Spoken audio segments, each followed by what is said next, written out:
జీపీఓకి apply చేసుకున్నటువంటి ఈ 6,300 సుమారు మందికి ఇప్పుడు ఎగ్జామ్ని కండక్ట్ చేశారు.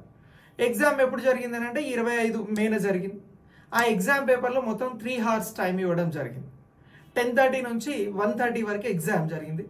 ఈ ఎగ్జామ్ పేపర్ని ఎలా డిజైన్ చేశారు అని అంటే డిస్క్రిప్టివ్గా డిజైన్ చేయడం జరిగింది. అంటే రాతపూర్వకంగా ఉంటుంది. మనం ఫర్ ఎగ్జాంపుల్ గ్రూప్ 1 లాంటి ఎగ్జామ్ రాసినప్పుడు మెయిన్స్ ఎగ్జామ్ ఎలా రాస్తారో ఆ విధంగా డిజైన్ చేశారు. సో ఈ ఎగ్జామ్కి సంబంధించిన పేపర్ ఎవరు దీన్ని రూపొందించారు అని అంటే జేఎన్టీయూ వారు రూపొందించారు అనేది వాదన.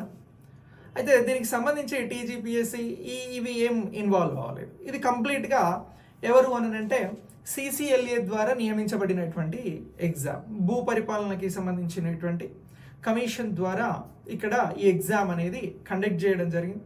ఈ ఉద్యోగుల నియామక ప్రక్రియకి సంబంధించినటువంటి అంశాలలో కూడా సిసిఎల్ఏనే ఇక్కడ చర్యలు తీసుకుంటా ఉంది. దాని ఆధ్వర్యంలోనే ఈ ప్రక్రియ అంతా కొనసాగుతూ ఉంది.